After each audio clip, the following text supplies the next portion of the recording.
हमारी 26 वीरेंद्र माताओं बहनों के मुन्ना सिंदूर गोली की मार कोई भेजे परवाह नहीं। में हिमंता शोर करता है। गोली भी मारेंगे भेजे में घुसपैठियों के, और ये घुसपैठ कराने वाला पाकिस्तान बांग्लादेश के साथ कदमताल भी करता है, उसके साथ मैच भी खेलेंगे।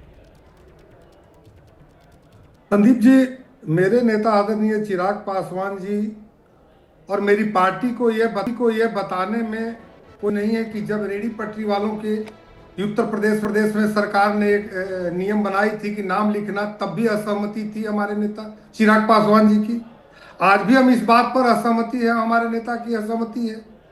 इस तरह के बयान से क्या मिलना है आसाम को, चाहे वो कोई भी हो, वैसी हो चाहे हेमंता शर्मा हो। नहीं, अब यहां पर एक वाजपेयी जो कह रहे थे, धीरेन्द्र मुन्ना, कि जी वो हेमंता बिस्वा ने थोड़ा बनाया ये वीडियो, पर बीजेपी ने बनाया है ना, अधिकृत था ये उनका ट्विटर हैंडल, और मुख्यमंत्री कह रहे मुझे जानकारी नहीं ट्वीट की। ऐसा संभव है? ये संभव है? मेरे अलायंस पार्टनर हैं, वो अपनी पार्टी की बात उन्होंने रखी है, लेकिन मेरी पार्टी चिराग पासवान जी लगातार इस बात को कहे, न जात न पात, करे सबकी बात। हिंदुस्तान और मुसलमान अलग कैसे भाई? कोई सोच सकता है क्या? नहीं, वो कह रहे हैं मुसलमानों है। के लिए नहीं है ये जो था ना, ये तो बांग्लादेशी घुसपैठिए हैं, तो कपड़े देख के पहचान लेते हैं आप कि कौन घुसपैठिया है, कौन मुसलमान है। मैं कहता हूं कि इसमें जरूरत क्या है, उस चीज को कहने की जरूरत क्या है? कैसे आप कह सकते हैं? देखिए, विकास के नाम पर चुनाव, इतने भी डेवलपमेंट के काम हो रहे हैं, लगातार उस पर हम काम चुनाव कार्रवाई होनी चाहिए, फिर इसकी कानूनी कार्रवाई होनी चाहिए। हिमंता बिस्वा शर्मा पर कानूनी कार्रवाई होनी चाहिए, क्योंकि ये सिलसिला बनता जा रहा है।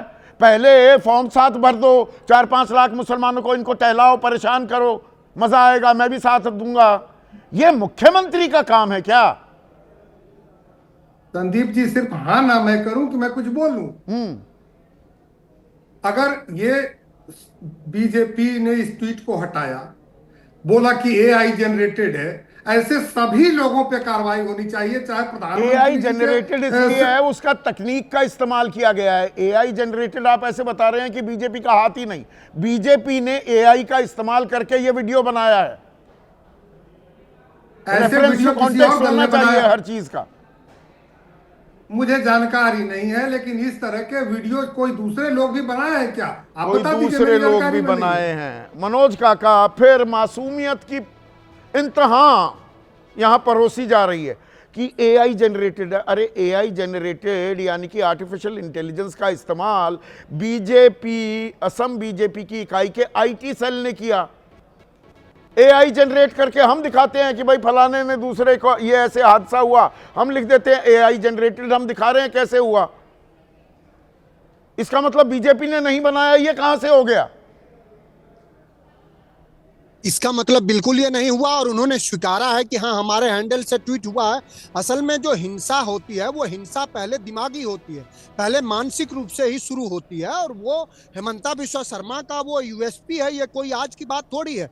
जिस 7-8 तारीख को देश के प्रधानमंत्री नरेंद्र मोदी जी मलेशिया में जाकर के अनवर इब्राहिम, वहां के प्रधानमंत्री से कह रहे थे कि हमारा कोई दोहरा चरित्र नहीं है, नो डबल स्टैंडर्ड, हम किसी भी तरह के सांप्रदायिकता वाले माहौल को, सांप्रदायिकतावाद को, सांप्रदायिक भाषण को, विचार को हम नहीं बर्दाश्त करेंगे। तो क्या उसी समय वो अपने एक मुख्यमंत्री को ये कह रहे थे कि मैं इधर नहीं, चुप्पी है, खामोशी है शीर्ष नेतृत्व की तरफ से। शीर्ष नेतृत्व तो यही तो डबल स्टैंडर्ड है इस देश के प्रधानमंत्री। नहीं, इसी से जुड़ा एक सवाल भी आ रहा है। डीके जैन का सवाल लीजिएगा पीसीआर। एक सेकंड स्टैंडर्ड नहीं है तो अपने मुख्यमंत्री को हटा देते। मनोज इतना काका, वीडियो कैसे ट्वीट कर सकते हो? डीके जैन का सवाल आ रहा है, इंदौर वासी हैं, वो कह रहे हैं जब कर्नल सोफिया कुरैशी पर आपत्तिजनक बयान देने वाले बीजेपी नेता, वो अपने आप को कुंवर कहते जो घूमते हैं, पर कोई एक्शन नहीं हुआ, वो मंत्री पद पर बना रहा, वो शख्स आतंकियों की बहन बता दिया हमारी बहादुर बेटी को, फिर सीएम पर एक्शन कैसे होगा?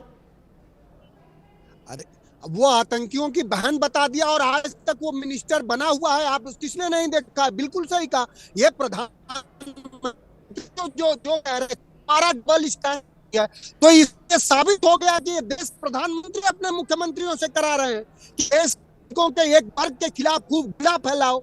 उन लोगों को पता नहीं है कि रोशन सिंह के साथ अशफाक उल्लाह खां भी शहीद हुए थे, भगत सिंह के साथ और मंगल पांडे के साथ कितने लोगों ने। ये हमारी जो साझा संस्कृति है। और कोई प्रधानमंत्री मुख्यमंत्री का कोई धर्म नहीं होता है आपके माध्यम से। वो अगर संविधान की प्रस्तावना नहीं पढ़ता है तो वो निरा बेवकूफ है, वो प्रधानमंत्री मुख्यमंत्री बनने लायक रहने लायक नहीं है। और संविधान की प्रस्तावना में है पंथ निरपेक्षता। किस भी प्रधानमंत्री मुख्यमंत्री का जो धर्म होता है संवैधानिक सभी तो ये तो धर्मों के सीधा प्रति सीधा समता ये का भाव कानून रखता का है। उल्लंघन है विनोद अग्निहोत्री। ये संविधान की धज्जियां आप उड़ा रहे हो, जिसकी शपथ लेकर आप मुख्यमंत्री पद पर आसीन हो और सब जगह खामोशी। नहीं, सबसे आश्चर्य तो खामोशी पर है। अब मुझे कई बार लगता है कि ये शायद वाटर टेस्टिंग है क्या, कि पत्थर फेंको, लहरें गिनो, कुछ करंट बनता है तो आगे बढ़ो, नहीं वापस ले लो। नहीं, इसमें जहां बयान भी आ रहा है, सरसंघ चालक मोहन भागवत क्या कह रहे हैं, इस्लाम शांति का धर्म, लेकिन शांति नहीं दिख रही। आज इस्लाम पैगंबर की शिक्षा जैसा नहीं दिख रहा। अरे थोड़ा हिंदू धर्म के बारे में बात कर लो। भागवत जी ये इतनी फैसिनेशन इस्लाम को सुधारने की, थोड़ा सा हिंदू धर्म के गिरबान में झांक लो। आरएसएस तो मातृ संगठन है ना बीजेपी का, हाँ तो माता पिता की जिम्मेदारी ज्यादा होती है अगर बच्चा बिगड़ जाए तो। हाँ, तो यहाँ तो शाबाशी दी जा रही है, अभयदान दिया जा रहा उनकी है। भी जिम्मेदारी है ये। तो अभयदान हो गया ना कि इस्लाम भाई पथभ्रष्ट हो गया। एक उदाहरण है, अभी आपने उसका मंत्री का उदाहरण दिया, वो क्या नाम है, कुंवर विजय, कुंवर विजय शाह, हाँ। उनका उदाहरण दिया आपने। एक वो हरियाणा के राज्यसभा सांसद थे जिन्होंने बेटियों को बारे में क्या कहा था। हाँ, तो कोई कार्रवाई, कितने उदाहरण मतलब भरे पड़े हैं। कपिल मिश्रा तो मंत्री बन गए। हाँ। तो इसलिए उदाहरणों की कमी नहीं है। सवाल ये है कि चलिए हेमंत विश्व शर्मा बाहर से आए हैं। दरअसल 3 मुख्यमंत्री भारतीय जनता पार्टी के जो है उनके अंदर एक प्रतिद्वंदिता है, प्रतियोगिता नहीं प्रतिद्वंदिता, कि कौन ज्यादा कट्टर। योगी जी, हाँ, वो हिंदुत्व के तो साक्षात हिंदुत्व है, हाँ, और हेमंत विश्व शर्मा। देवेंद्र फडणवीस भी हैं लेकिन वो थोड़ा अपने को लिबरल भी पेश करते हैं। लेकिन हेमंत विश्व शर्मा चूंकि बाहर से आए हैं, और दिलचस्प बात संदीप बताऊं आपको, जब ये कांग्रेस में थे तो बीजेपी इन पर जो आरोप लगाती थी वो तमाम आरोप उनके भ्रष्टाचार के थे ही, मुस्लिम परस्ती का भी आरोप लगाती नहीं, थी। यहाँ पर चालाकी ये चतुराई भी की जा मुसलमानों में रही है लोकप्रिय क्या थे। विनोद? कि नहीं, मैं तो बांग्लादेशियों के बारे में बोल रहा था कि उससे भाई बांग्लादेशी घुसपैठियों को तो आप मारो पीटो जो भी अभी करो। देखिए विक्रम सिंह जी ने बड़ी अच्छी बात कही, हाँ। कि बांग्लादेशी घुसपैठियों को भी आप गोली थोड़ी मार सकते हैं। आप डिटेक्ट करिए, डिटेन करिए और वाया विदेश मंत्रालय डिपोर्ट करते हो 441 आदमियों को। डिपोर्ट ज्यादा हो जाते हैं नाइजीरियाई जो यहाँ पर आकर जो बैठे हुए थे, जो तस्करी करते हैं। हाँ। तो वो ज्यादा है नंबर। आंकड़ा है नहीं आधिकारिक, और घुसपैठियों की आड़ ले गए। 10 साल में मनमोहन सिंह सरकार ने 80,000 से ज्यादा डिपोर्ट किए थे। 88,000। हाँ। और 10 साल में इस सरकार ने 5200। तो इससे आपकी गंभीरता पता लगती है। और क्या दाढ़ी और टोपी खाली बांग्लादेश इसमें जो शब्द है पॉइंट ब्लैंक शॉट और नो मर्सी, ये भयावह है। आप कह रहे हैं कनपट्टी पर सीधा तान के मारो गोली और कोई दया मत दिखाओ। भाई मैं कह रहा हूं जैसे उन्होंने विड्रॉ किया स्टेट बीजेपी ने, हेमंत विश्व शर्मा जी को सार्वजनिक रूप से सामने आके कहना चाहिए कि वीडियो गलत पोस्ट हुआ है और मैं इसके लिए खेद व्यक्त करता हूं। पूरे देश में ऐसा माहौल बना दिया। क्या दिक्कत दुश्मन भाई? नंबर 1 है पाकिस्तान। हमारे 22 लोग मार दिए पहलगाम में। वो आए कैसे? वो 4 आतंकी जो धर्म पूछकर हमारे लोगों को गोली मार रहे थे। इन सवालों के जवाब आज तक नहीं मिले और हम ऑपरेशन सिंदूर को जारी रखे हुए हैं। तो हम क्यों खेलने वाले हैं 15 तारीख को? देखिए, बस हाथ नहीं मिलाएंगे, नहीं हाथ उसमें राष्ट्रभक्ति का परिचय दे देंगे, देशभक्त हो जाएंगे। हाथ ये गुड़ खाए और गुलगुले से परहेज। हाँ। पुरानी कहावत है ना कि आप खेलेंगे, या तो आप ये सब इस तरह के वो बंद कर दीजिए, ये जो बनाना नैरेटिव क्या खून और पानी एक साथ नहीं चल सकता, है ना। हाँ। जो पानी रोका गया है, बिल्कुल। ये नैरेटिव बंद कर दीजिए और क्रिकेट खेलिएगा। ये खेल जो अलग है और क्रिकेट झगड़ा अलग है। सकते। मुस्तफिजुर रहमान को ले लेते हैं, शाहरुख खान, तो वो देशद्रोही हो जाते हैं। वहां से कलाकार नहीं आ सकते पर उनके खिलाड़ी आ सकते हैं। बीसीसीआई पर कि कुछ नॉन स्टेट एक्टर्स ने जरा सा हल्ला गुल्ला मचाया और बीसीसीआई ने फैसला विड्रॉ कर लिया। कोल्ड वॉर था, शीत युद्ध चला हुआ था 1980 में। रूस के तथाकथित उस वक्त जो सोवियत संघ, यूएसएसआर था, उसकी कारगुजारियां पश्चिमी देशों की निगाह में अफगानिस्तान में घुस गए थे वो। हाँ, हाँ। उनकी कारगुजारियों के चलते बॉयकॉट कर दिया था ना मॉस्को ओलंपिक्स। पूरे वेस्टर्न वर्ल्ड ने बॉयकॉट किया था। तो कि यहाँ पर बॉयकॉट क्यों नहीं हो सकता? भाई अब आप बीसीसीआई का पूरा क्रिकेट का यहाँ घुसपैठियों को गोली मारेंगे, पाकिस्तान के साथ मैच खेलेंगे। यही दोहरा मानदंड है। हाँ। ये दोहरा मानदंड है। या तो आप ये खेल को, क्रिकेट को बिल्कुल अलग कर दीजिए इन चीज़ों से और कहिए, जैसे मेरा व्यक्तिगत स्टैंड है कि इसको इस पे लाना नहीं चाहिए, लेकिन अगर आप लाते हैं तो फिर उस पर खड़े उतरिए। हाँ। फिर आप कहिए कि हाँ बिल्कुल क्रिकेट नहीं होगा, तो फिर वहाँ अर्थशास्त्र आ जाता है क्रिकेट का। जो क्रिकेट का अर्थशास्त्र है ना, वो भी तो महत्वपूर्ण है उनके क्रिकेट के आयोजकों के लिए। अच्छा। और इसमें अभी सुरेंद्र देश का अर्थशास्त्र नहीं, सुरेंद्र राजपूत से देश पूछिए, की इज्जत नहीं। सुरेंद्र राजपूत से पूछिए कि बीसीसीआई में उनकी पार्टी के नेता भी हैं। हाँ। ये भी पूछिए उनसे। हाँ। तो वो अभी आलोचना कर रहे थे बीसीसीआई की। हाँ। तो बीजेपी के नेता तो हैं ही, हाँ। उनकी पार्टी के नेता भी हैं।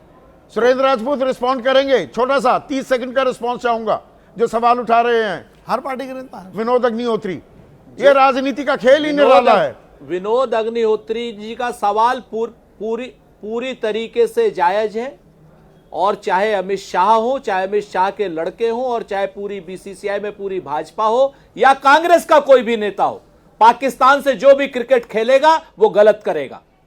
और बीसीसीआई अपनी सिर्फ बनियागिरी के लिए, और खाली बीसीसीआई को ही क्यों कहा जाए, जब देश का नेतृत्व क्रिकेट खिलाना चाहता है, नरेंद्र मोदी क्रिकेट खिलाना चाहते हैं, वो कहते हैं बकरी पाती खात है ताकि काड़ी खाल, और जो नर बकरी खात है ताको कौन हवाल।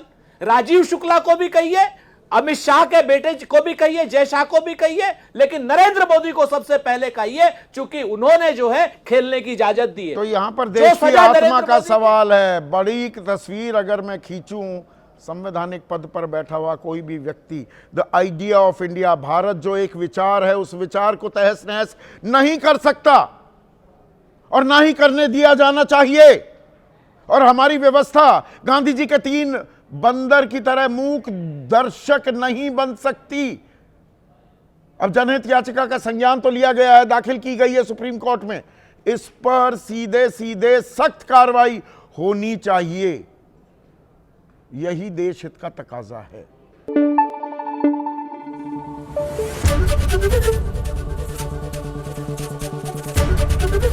एबीपी न्यूज आपको रखे आगे।